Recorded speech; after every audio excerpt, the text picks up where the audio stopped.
Good morning, all of you. So now we will see how exactly do we undergo the entire process of respiration, the special organs that we have in our body, structure in our body, which help in the process of respiration. Okay, so let us first look at the various organs which together perform the respiration. So the the respiratory system consists of nostrils. These are two openings, two holes. Those holes which provide you the space, and that space is known as nasal cavity. Next is pharynx.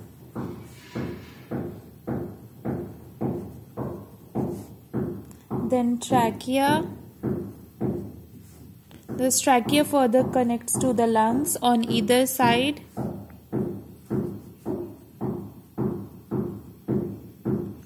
The lungs are the most important, the vital respiratory organ in the human beings. This trachea is thus further branches out in a bronchi, and bronchi further branches out into a more thin bronchioles, and they have a terminal endings called alveoli.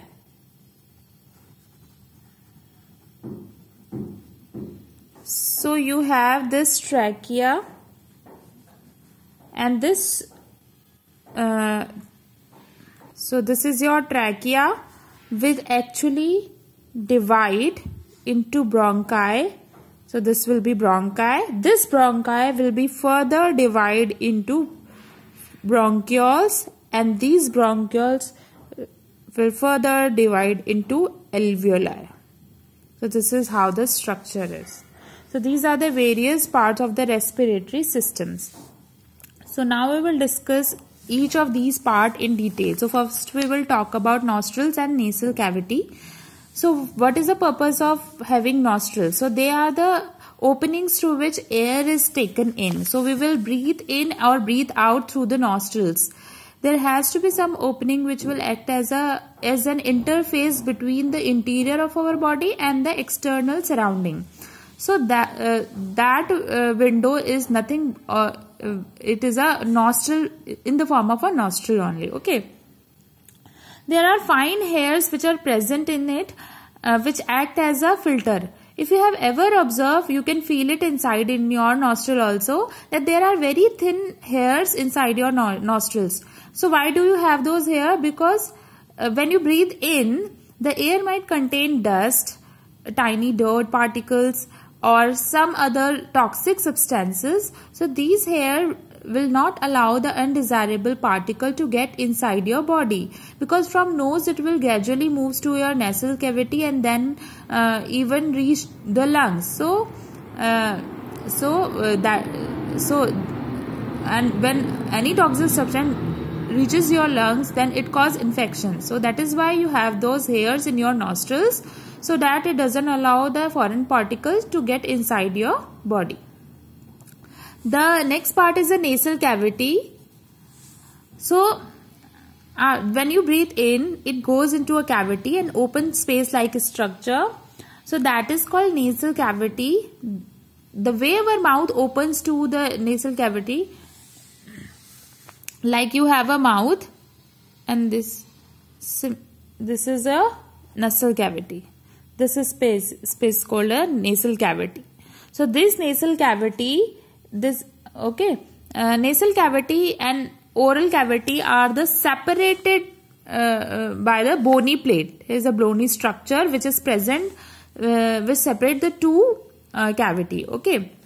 This is like a first floor and the second floor of your house, the layer of walls which act as a roof for the first floor and act as a and you have a floor for the second floor. Similarly, here you have a partition between the oral cavity and the nasal cavity, and this partition is in the pair of the bones. Okay.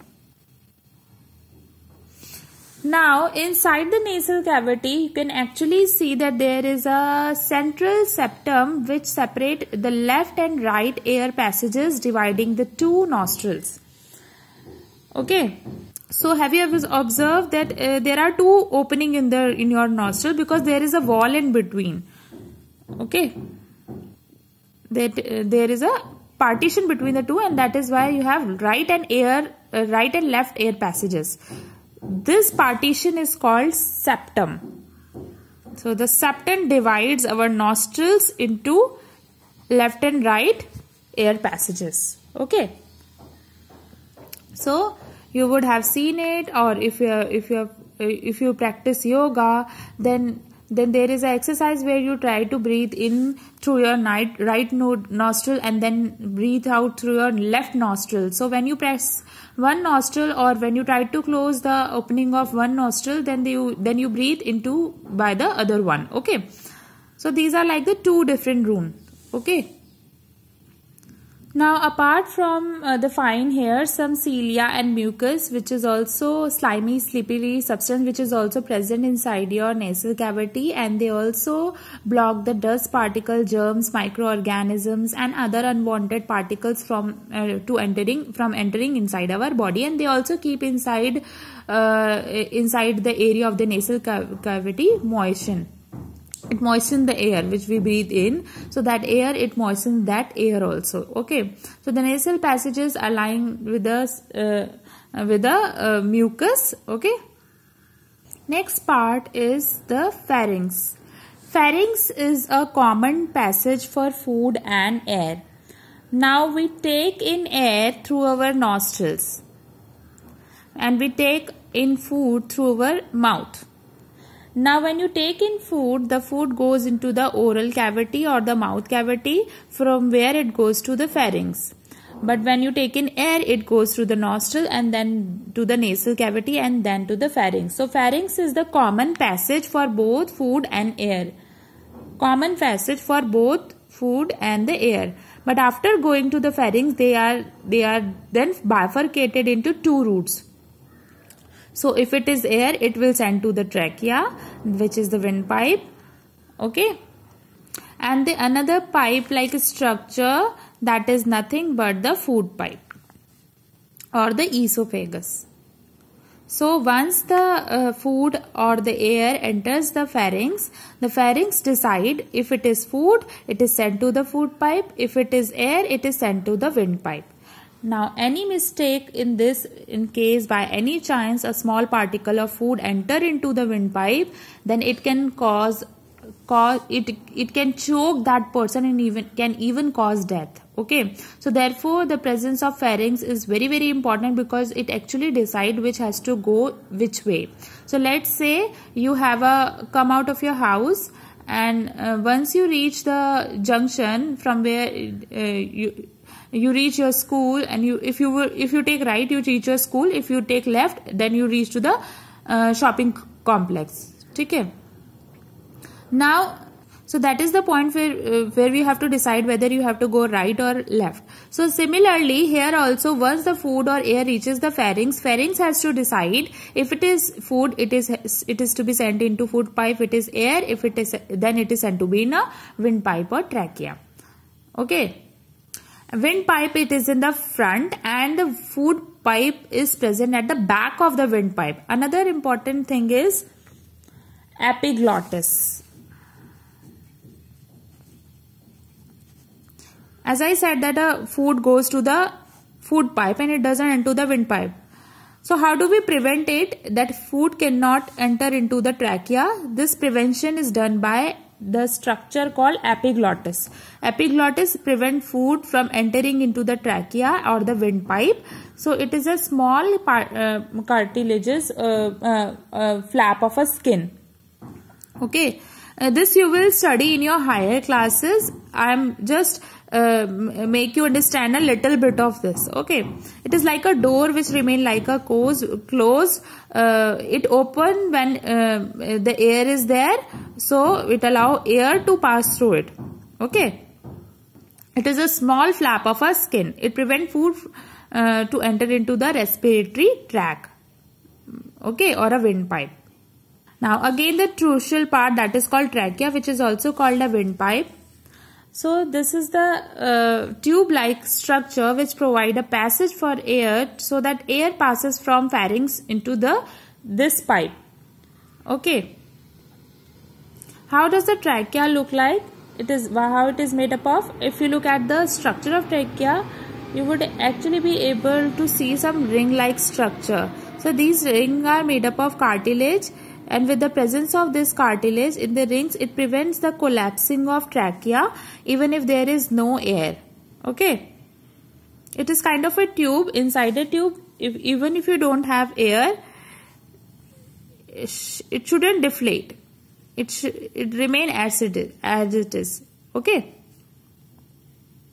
So the next important part of the respiratory system is the lungs. So these are the spongy elastic organs. As you can see here, we have a pair of lungs, that is 2 lungs, one on each side of the trachea, and they are spongy. So they can be like not very tough, and they are quite spongy and soft and elastic, so that they can expand and contract. That elasticity is there. Okay. Like a balloon. Okay. So that's because of the elasticity. They are located in the cavity that is called thoracic cavity, below the head and before the abdomen. Okay. And the lower surface rests on the diaphragm, that is the muscular structure. Base of both the lungs, they are just above the diaphragm. There are 2 lungs, right and left. Now if you look at the further structure of the lungs, then it divided into the lobes. It divides into lobes in the right lung, and on the left lung it is divided into 2 lobes.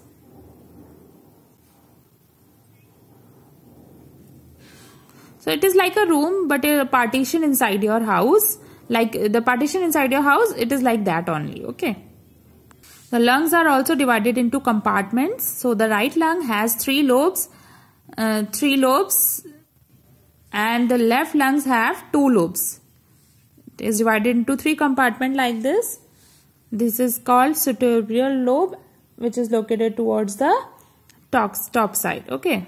This you will study in your higher classes. I am just giving you the little bit. So these lungs play an important role in breathing and the absorption of oxygen. They are not only important for breathing but also for oxygen absorption, because once we breathing, we take in oxygen and also needs to be supplied to the cells of the body. So that exchange of oxygen also take place within the lungs. So that is why lungs are most important organs of the human respiratory system. Now the next part is bronchi. So as I have mentioned before also, that the trachea, which is thicker tube comparatively, it divides into thinner tubes called bronchi as it enters through to the thoracic cavity. So trachea, when it enters through the thoracic cavity, it divided into comparatively thinner tubes, and it is present inside the right and left lungs respectively. So the right will divided into 3 bronchioles, and then 3, they are nothing but they are bronchial, and they are like branches. They are like air tubes which carry air. That's the simple definition of bronchi. So these are the air tubes, and these air tubes, bronchi, they further divided into even thinner tube or bronchioles. So each bronchiole is further divided into bronchi is further divided into bronchioles. So the trachea divided into thinner tube called bronchi, and this bronchi further divided into more thinner tube called bronchioles. So it is like a thick branch of a tree. From there comes thinner branches, and again from there even thinner branches. So that's how the concept of bronchi and bronchioles are. So these are like extremely thin terminal branches. So now what is the alveoli? So each bronchiole ends into the tiny chambers called alveoli. This tiny branching, it has been magnified here. If you magnify it, you will be able to see some balloon-like structure. They are nothing but than air chambers, and they are called alveoli. And alveoli are the sites where actual exchange of gases take place. Because when we breathe in, the air passes through the pharynx, then it passes through the trachea, then enters into the lungs, and in the lungs, in the bronchioles, and then bronchioles, and then where it goes, then the air which has been breathed in, oxygen has been taken from this from the air, and when it reaches to the alveoli, that is where the oxygen is being transported to the blood, and from blood blood goes through throughout the body to the different part of the body, and that is how the oxygen is actually transferred, and oxygen is provided to each and every cell of the body. So this exchange of oxygen between the lungs and the cells or the blood of the body can happen through the alveoli, and that is why alveoli are very important. Okay, because they provide a surface where the exchange of gases take place. So again we will explain it. Again I'm going to explain it. What happens is, we breathe in air. So when we breathe in air, where does it go? It enters our body through our nostrils. From nostril, it get into the nasal cavity. From nasal cavity, it get into the pharynx. From pharynx, it goes to the trachea, which is the windpipe. From trachea, it will goes to the lungs, and then bronchi. From bronchi, it goes to the bronchioles, correct? And from bronchioles, it reaches the alveoli, because alveoli are nothing but they are present at the terminal ends of the bronchioles. These terminal ends only, from alveoli, where do we go? They enter into the blood vessels. Okay. I hope all of you have understand this concept, and all of you have understand the different part of the respiratory system very well. So we'll discuss it more if you have any problem. If you have any problem in any topic, we'll discuss it again. Otherwise, this chapter is finished. Okay, students. So this is the very important chapter, and I hope now you will understand, and now you get to know that what is the difference between the respiration and breathing. Both are two different topics. Breathing is a part of our respiration, and respiration is a complex process. Okay, thank you, students.